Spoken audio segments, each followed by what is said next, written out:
साहब काशीराम जी और गुरु रविदास जी महाराज, ज्योतिबा फुले और जितने भी हमारे संत महापुरुष हुए उनके चरणों में श्रद्धा के सुमन अर्पित करता हूं।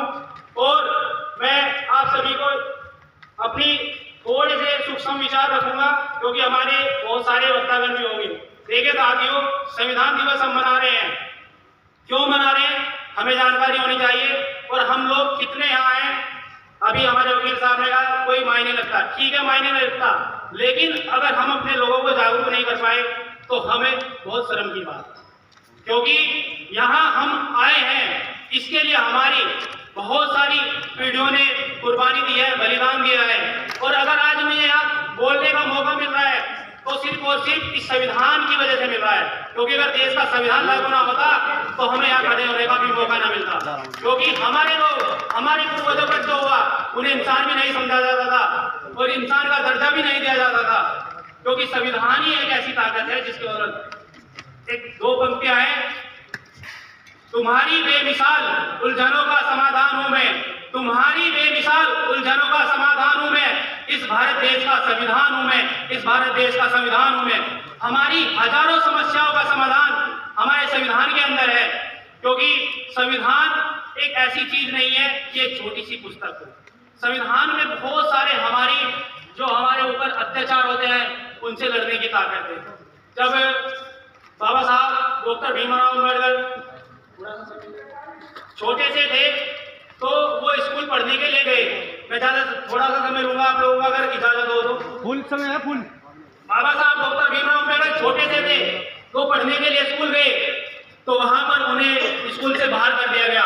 वो बाहर बैठ करके शिक्षा ग्रहण कर रहे थे, तो घर आकर बालक मन से बाबा साहब ने पूछा, माता हमें पढ़ना क्यों नहीं दिया जाता? माता रमाबाई ने उनको आंसर दिया, बेटा हम छोटी जाति के हैं, नीची जाति के। बाबा साहब ने कहा लिखा हुआ है? तो माता ने बोला कोई पुस्तक है उसमें लिखा हुआ है। तो बाबा साहब ने कहा मुझे मौका मिला तो मैं ऐसी किताब लिखूंगा जिसमें सबको बराबर की अधिकार मिलेगा। और वो दिन आया जब संविधान बन रहा था, प्रारूप समिति का गठन हो रहा था, और कुछ लोग कहते हैं कि हमें ये तो बाबा साहब को एक मौका दे दिया। नहीं, मौका नहीं दिया। पूरे मुल्क में ऐसा कोई आदमी नहीं था जो उसको बना सके, संविधान को लिख सके। वो लोगों की मजबूरी थी। अरे जो लोग हमें पसंद नहीं करते, बराबर में बैठाना, वो हमें कैसे कलम दे रहे थे, कैसे कह रहे थे आप लिखो?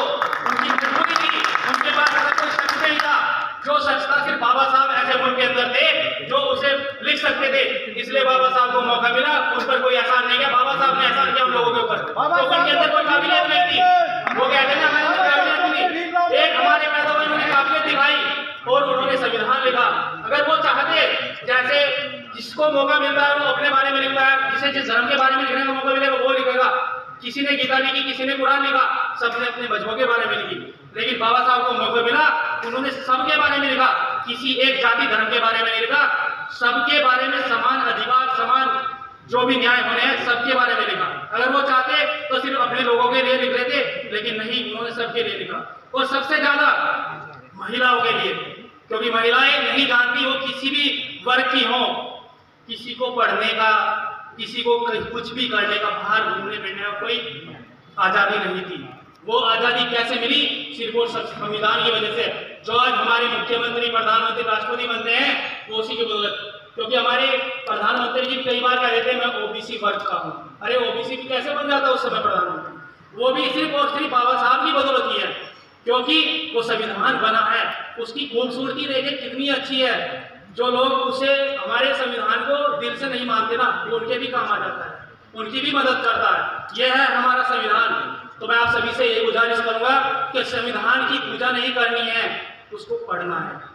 इन्हीं शब्दों के साथ मैं अपनी वाणी को विराम देता हूँ। जय भीम, धन्यवाद।